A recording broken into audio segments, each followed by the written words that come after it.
আক্তার রয়েছে, আর ওনার জিম টাওয়ালে সোয়াদা দেবীর সালায়েম। এই সমস্ত ব্যাপারগুলোই পরিষ্কারভাবে প্রমাণ করে দেয় যে 1 মে মিস্টার হোসেন লিফটের ভেতরে সোয়াদা দেবীর দম বন্ধ করে ওনাকে খুন করেছিল।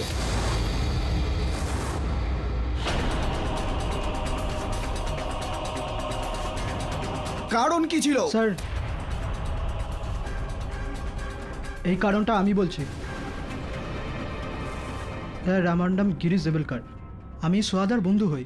সোয়াদা প্রথম থেকেই হোসেনকে মনে মনে চাইতো, আর ওই দিনকেই, হ্যাঁ স্যার, ও আমাকে তো বলে গেছিল ও হোসেনের সাথে দেখা করবে, কিন্তু যদি হোসেন ওর ভালোবাসাকে না মেনে নেয় তাহলেও ওকে জেনে বুঝে ফাঁসিয়ে এমন একটা কিছু করতে চায় যাতে হোসেন ওকে মেনে নেয়।